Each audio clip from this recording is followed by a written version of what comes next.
Je suis Emmanuel Franz Mercadal, ostéopathe, psychothérapeute et aussi coach.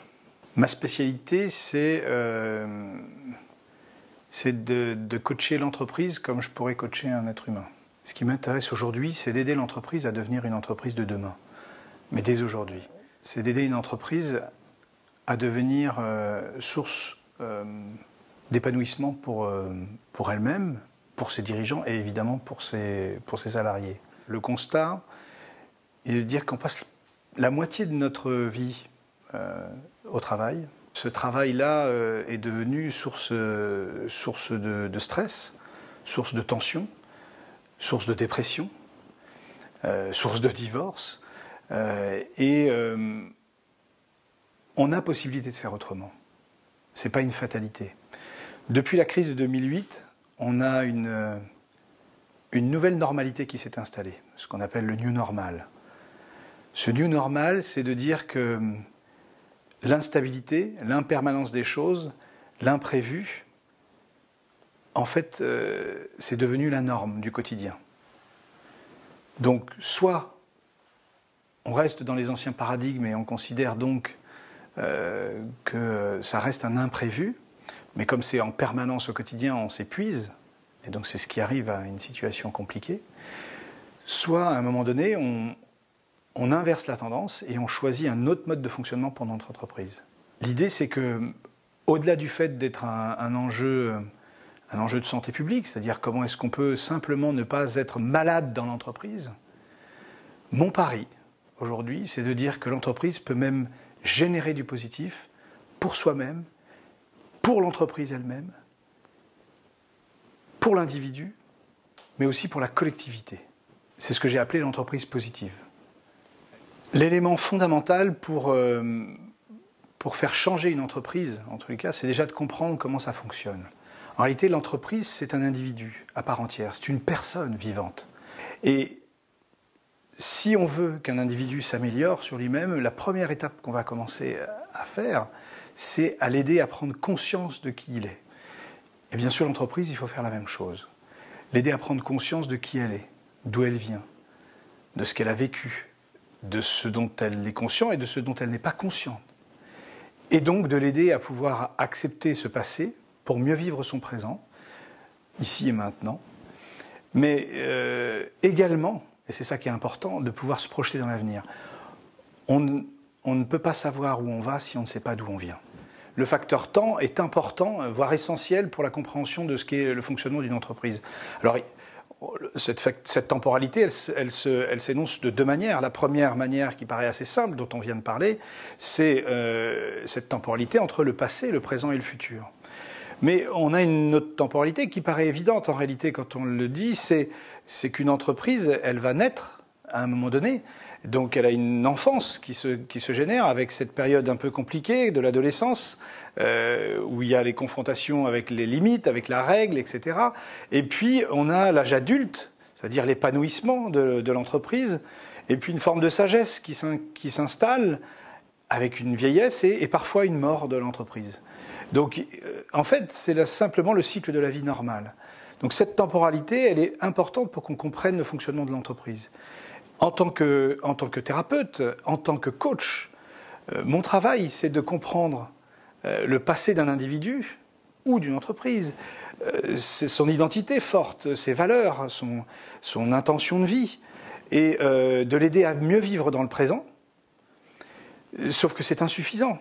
Et que les neurosciences nous apprennent aussi comment on peut projeter ces bases, ce socle de l'individu ou de l'entreprise que sont l'identité, comment on peut les projeter dans l'avenir pour se créer, pour se construire un avenir, construire un cycle vertueux de vie. Alors, ce cycle vertueux, en fait, il est important parce que c'est comment on peut aujourd'hui générer quelque chose de positif pour soi.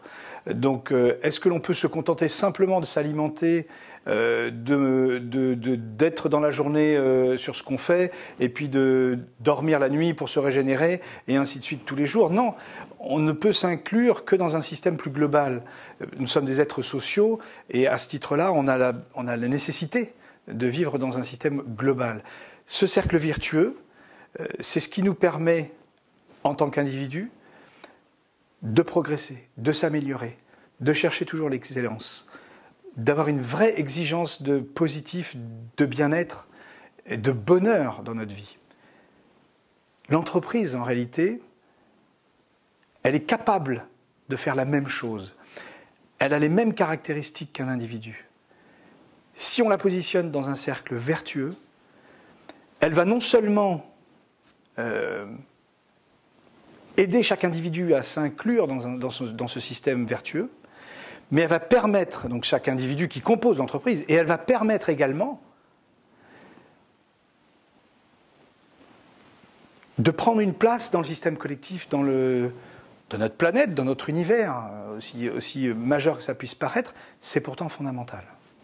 Une entreprise aujourd'hui, la plupart du temps, a comme intention affichée la rentabilité, l'efficacité, l'aspect financier.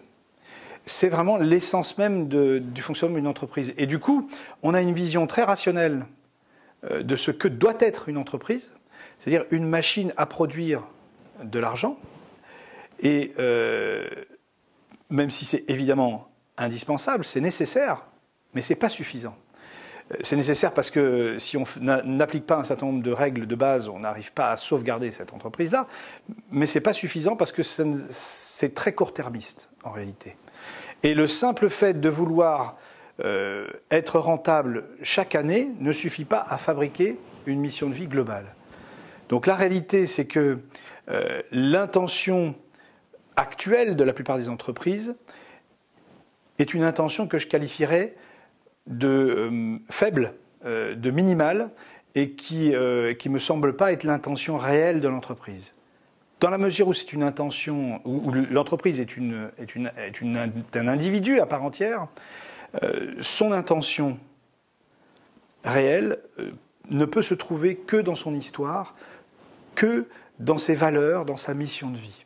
Donc on a finalement l'impérieuse nécessité de faire émerger une prise de conscience de ce que c'est aujourd'hui et de ce que l'on a envie de devenir, mais ça ne suffit pas, et de ce qu'elle est réellement. Donc l'entreprise de demain, le concept majeur de cette entreprise-là, c'est finalement clarifier l'intention réelle de l'entreprise. On a vu qu'elle était différente de l'intention actuelle. Et cette clarification-là va nous amener à un processus de conscience à la fois du passé, du présent, mais une conscience de ce que peut devenir le futur pour cette entreprise. Donc aujourd'hui, les moyens d'action qu'on peut mettre en place de manière pratique, rapide, puissant, on a 3 axes majeurs. Le premier, on l'a longuement évoqué précédemment, c'est ce que je qualifierais d'ADN de l'entreprise. C'est-à-dire, en grosso modo, un audit de l'entreprise sur ce qu'elle est aujourd'hui, un travail identitaire sur ce dont on a dit, sur ce qu'elle était, une élaboration des valeurs, et donc on le fait émerger à la fois de l'entreprise et des hommes de l'entreprise. Voilà, quelque chose qui produise une identité, une ADN de l'entreprise. Ça, c'est le premier élément. Le deuxième élément qui est important, c'est qu'il va falloir s'entourer d'une équipe, d'une Dream Team, qui va, selon les expertises de chacun, pouvoir intervenir sur le management de l'entreprise. Parce que ce management-là, il doit être l'exact reflet de l'identité, de la personnalité de l'entreprise. Un commercial, on ne peut pas agir de la même manière d'une entreprise à une autre. Les pratiques ne sont pas les mêmes. Donc il faut l'élaborer, il faut le rendre conscient, il faut le rendre intelligent. La façon dont on organise l'espace de vie de l'entreprise. Les bureaux ne sont pas forcément les mêmes. Certains fonctionnent en open space, chacun doit être... dans d'autres entreprises, les bureaux doivent être isolés. Enfin, tout ça est à élaborer, à inventer. Et donc pour chacun des éléments, on doit avoir des experts dans leur domaine qui sont capables de s'adapter à ce qu'est l'entreprise, à son identité. Évidemment, sur les process industriels, sur la manière dont on fait progresser l'outil de travail qu'est l'entreprise. Et le troisième point qui est fondamental, c'est qu'une fois que tout ça est élaboré, sur des bases solides que sont l'ADN. Donc on a un plan d'action. Ben évidemment, on va passer à l'action. On va passer à l'action comment? On va passer à l'action en faisant en sorte que chaque individu de l'entreprise comprenne le sens, la mission de vie de l'entreprise. Comprenne ce pourquoi il intervient dans l'entreprise, quelle est sa mission à lui dans l'entreprise. Comprenne aussi ce que l'entreprise est dans le système global, dans le pays, dans l'univers, dans ce qu'on veut. Il faut qu'il y ait ce sens à la fois individuel et collectif, qu'il soit du salarié ou qu'il soit de l'entreprise. Toutes ces mises en action-là, sur un plan, on va dire, sur un plan d'1 an, mettons au moins, toutes ces mises en action-là doivent amener à un alignement profond, réel et efficace de l'entreprise. Il y a 2 formes d'alignement. Le premier alignement, dont on vient un peu de parler, pour un individu, c'est l'alignement entre ce qu'il est intérieurement, ce qu'il est extérieurement, c'est-à-dire ce que l'on voit de lui, et son environnement.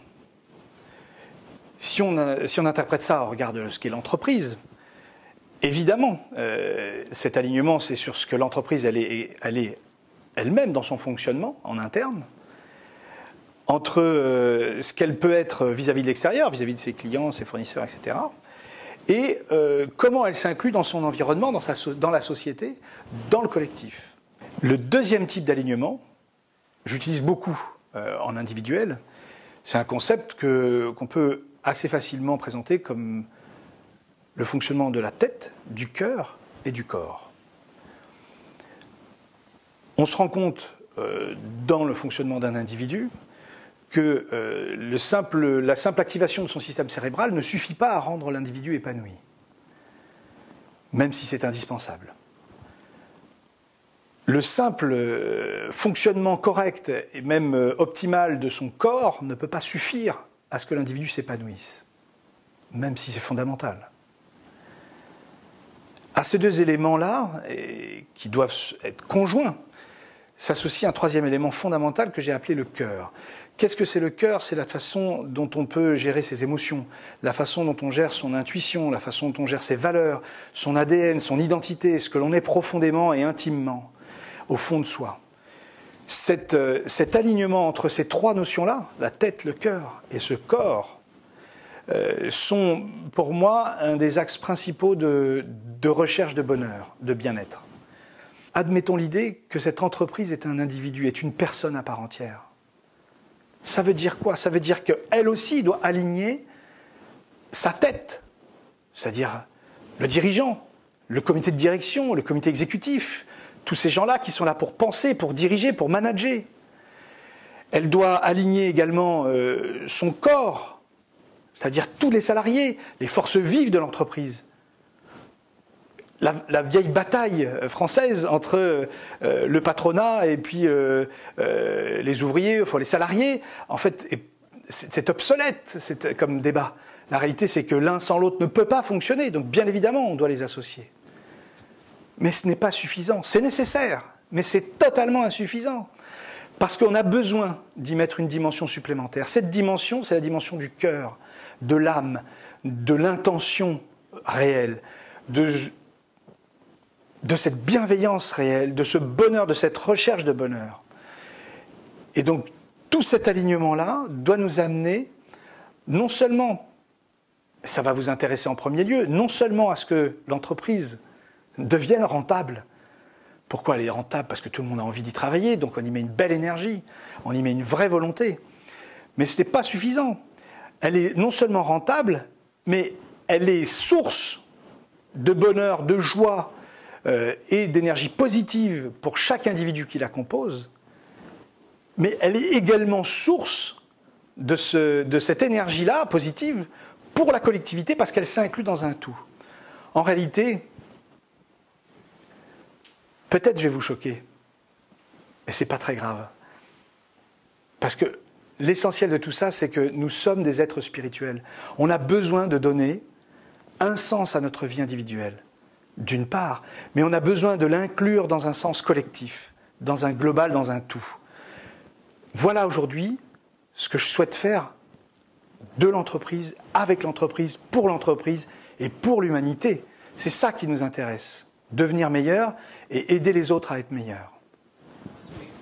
En résumé, la façon dont on peut vraiment faire changer l'entreprise, elle repose sur 2 outils principaux. Le premier outil, c'est ce qu'on peut appeler les 7 piliers de vie. Bon, c'est un processus qui existe pour l'individu et qu'on peut appliquer pour l'entreprise. Donc les 7 piliers de vie de l'entreprise. Le deuxième outil, c'est le process de motivation. C'est-à-dire comment on fait pour mettre tout ça en action. Les 7 piliers de vie. L'intégrité. L'intégrité, c'est ce qu'il faut, à minima, pour préserver la survie de l'entreprise.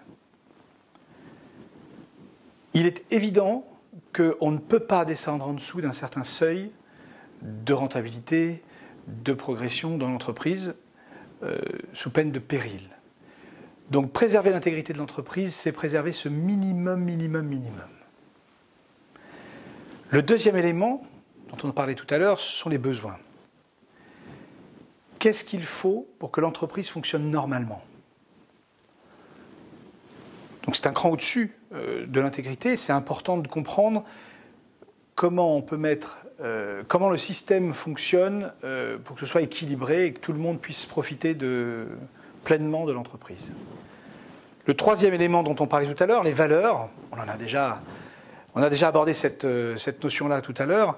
C'est important de comprendre le sens que l'on peut donner à notre engagement, le sens que l'entreprise a elle-même.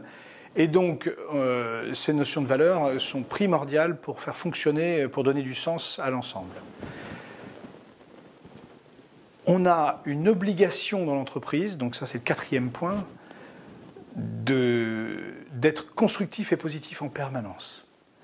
C'est-à-dire que dès qu'on se retrouve dans un environnement professionnel où on va chercher à tirer la couette, à être le premier, à écraser l'autre pour pouvoir grimper, à chaque fois qu'on est dans ce système-là, eh bien, finalement, ça vient en contradiction avec les valeurs de fond de l'entreprise la plupart du temps, et donc on échoue dans le collectif.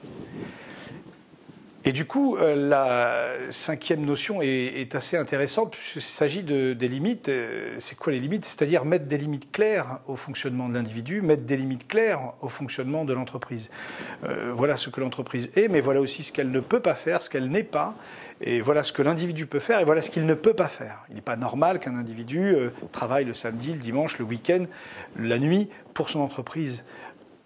Sauf dans un cas particulier, sur un moment ponctuel, mais ça ne peut pas être un fonctionnement normal. Le 6e élément, dont on a parlé tout à l'heure sur l'aspect collectif, c'est ce qu'on appelle le réseau. Alors, pour l'individu, on voit bien à quoi ça correspond, c'est-à-dire que, grosso modo, si l'individu est isolé dans sa maison et qu'il n'en sort pas, etc., il a du mal à s'épanouir nécessairement, puisqu'il ne vit pas vraiment. Alors, les réseaux virtuels peuvent pallier à cela, mais ça pallie de manière tout à fait superficielle. La réalité, c'est que nous sommes des êtres sociaux, comme on le disait tout à l'heure, donc on a vraiment ce besoin de communiquer et d'être en réseau, d'être en communauté. Pour une entreprise, c'est quoi ? Pour une entreprise, certes, son réseau, il est interne, d'abord, c'est-à-dire l'ensemble de ses salariés qui la composent, mais son réseau, il est constitué également de toutes les personnes qui sont les clients. Les clients internes, on l'a vu tout à l'heure, mais les clients externes, à savoir ses fournisseurs, quand il s'agit de matières premières, ses clients à proprement dit, c'est-à-dire ceux à qui il va vendre une prestation ou un objet. Et si on veut résumer, on dirait que l'entreprise ne peut fonctionner que si elle n'est pas toute seule, en fait. Et puis le dernier point qui est important, c'est ce que l'on a qualifié de présent parfait. Le présent parfait, c'est ici et maintenant. C'est-à-dire qu'à un moment donné, on peut passer toute son énergie et son temps à parler de l'histoire de l'entreprise, de son passé, son identité, etc. On peut être en permanence en train de projeter sur ce que l'entreprise pourrait être, sur ce qu'il faudrait être, sur donc l'avenir de ce que c'est. Si on n'est pas là maintenant, comme je peux être avec vous ici maintenant, dans cette vidéo, ça ne peut pas fonctionner. Il nous manquera un élément primordial. Le deuxième outil sur lequel on va s'appuyer pour mettre en place ce changement, comme je vous le disais précédemment, c'est vraiment ce processus de motivation. Comment est-ce qu'on peut mettre en action toutes ces belles intentions pour passer à ce niveau supérieur? Les 7 piliers de vie sont un élément majeur, mais il nous faut des outils encore plus précis. On va le décomposer en plusieurs éléments. Le premier d'entre eux, c'est la validation. Valider ce que l'entreprise est, ce que l'individu est, pour pouvoir prendre conscience de ce que l'on est. Ça, c'est le premier élément. Si on n'a pas ça, on ne peut pas fonctionner. Le deuxième élément, c'est ce qu'on appellerait la responsabilisation. Comment s'investir soi-même de sa propre mission dans l'entreprise et quelle responsabilité l'entreprise a vis-à-vis de ses clients, donc ses clients internes, c'est-à-dire ses salariés, et de ses clients externes, c'est-à-dire son réseau, dont on parlait tout à l'heure, ses fournisseurs et ses clients proprement dit. Le troisième élément qui est fondamental et qu'on oublie quasiment systématiquement, que ce soit pour l'éducation d'un enfant, que ce soit pour l'individu dans un contexte personnel, mais que ce soit également dans l'entreprise, c'est la stimulation positive permanente. Quand vous avez un enfant qui vient vous voir pour vous parler de ses notes, il va vous ramener 3 notes. 18 en histoire géo, 15 en maths, 8 en anglais. Systématiquement, en France, on va avoir tendance à mettre 80% des ressources vers l'anglais, pour qu'il puisse remonter. Ce faisant, quand on a 8 en anglais, c'est rarement pour rien, soit qu'on a une vraie problématique relationnelle avec le prof, soit qu'on a une problématique avec la matière, auquel cas, au mieux, on va obtenir 10, voire 11 ou 12, en ayant puisé 80% des ressources. Et dans la mesure où on puise 80% des ressources, on va nécessairement diminuer les autres notes. Donc en fait, on nivelle par le bas. Ce que l'on peut retenir des neurosciences aujourd'hui, c'est que ce système-là ne fonctionne pas. Il est délétère pour l'individu, il est délétère pour la société. Notre axe d'amélioration, cette stimulation positive en permanence, c'est quoi? C'est d'insister, c'est d'aller appuyer sur tous nos talents, sur ce que l'on a de fort en nous. Donc, tu as 8 en anglais, écoute, on va essayer d'améliorer, on va mettre 20% des ressources. Et on va surtout essayer de changer de niveau, c'est-à-dire de ne plus parler du scolaire, de la prof, etc. Mais on va t'amener en Angleterre, on va te faire voyager, on va louer des films en anglais, etc. Et on laisse les 80% de notre impact, de notre effort, sur les éléments talentueux, les puissances de notre individu. On peut faire la même chose sur notre entreprise, l'entreprise de demain. On peut faire la même chose. Il suffit évidemment, comme on l'a dit tout à l'heure, de valider déjà, de prendre conscience des talents de l'entreprise. Le quatrième élément qui est vraiment intéressant, on en a parlé tout à l'heure, c'est cette idée d'objectif idéal. C'est-à-dire de placer des objectifs clairs, mais dans un idéal, dans un absolu. C'est-à-dire de l'inclure dans le collectif, dans le global. On ne peut faire cela qu'avec une forme d'exigence. Attention, qu'est-ce qui est confondu aujourd'hui? C'est l'exigence et l'intransigeance. Il y a une phrase fabuleuse. Je voudrais vraiment vous en faire profiter parce qu'elle a changé beaucoup de choses pour moi. En fait, il n'y a pas d'échec dans la vie. Soit on gagne, soit on apprend. À partir du moment où on comprend ça, cette intransigeance que l'on avait, donc c'est quoi? C'est cette intolérance à l'échec, elle se transforme en exigence, c'est-à-dire dans un processus d'amélioration continue, mais ce n'est pas suffisant, dans un processus d'amélioration continue positif. L'amélioration positive, structurelle et de fond, c'est-à-dire cette intention globale, le sens qu'on peut lui donner. Alors évidemment, ça fonctionne, comme on l'a vu précédemment, sur un système où les limites sont claires. Et à condition qu'on soit toujours dans cette curiosité, dans cette créativité et dans cet apprentissage constant. l'idée qu'on peut amener juste après, c'est tout ça ne peut se faire que si l'ensemble de l'environnement est un environnement positif. Un environnement positif tourné vers l'autre, où on accueille l'écoute de l'autre, où on va être dans cette écoute active de l'individu, quand on est avec son collègue, du marché. Ça ne veut pas dire qu'il faut se caler sur le marché, mais on ne peut pas en faire abstraction. Et donc, tout ce que je viens de vous expliquer aujourd'hui doit être planifié pour que cette motivation puisse se mettre en œuvre. Qu'est-ce que je peux faire aujourd'hui, dans mon entreprise, en tant qu'entreprise, en tant que collaborateur, pour, moi, passer à un niveau supérieur et pour faire passer l'entreprise, le collectif, à un niveau supérieur. Les deux sont indispensables. Pour conclure cette vidéo, je voudrais partager avec vous ce qui m'a amené aujourd'hui à cette motivation profonde, à cet engagement que j'ai pour l'entreprise de demain, pour avoir un impact dans le monde dans lequel nous vivons. Toute mon enfance, j'ai vécu au milieu d'entrepreneurs, dans des milieux avec des gens passionnants, très engagés. Et j'ai pu constater les dégâts que pouvait causer cet engagement fort. Je me suis après orienté dans l'aide à la personne. Alors, en tant qu'ostéopathe au départ, je me suis intéressé au corps, à comment on pouvait finalement trouver notre place en tant qu'individu terrien, terrestre. Et puis, très rapidement, je me suis trouvé un peu court. Parce que, évidemment, comme je disais tout à l'heure, tête, cœur, corps, on n'est pas qu'un corps. Et j'ai vraiment eu l'envie d'aller explorer les méandres du cerveau, du fonctionnement. C'est aussi ce qui m'a amené à la psychothérapie, c'est aussi ce qui m'a amené aux neurosciences.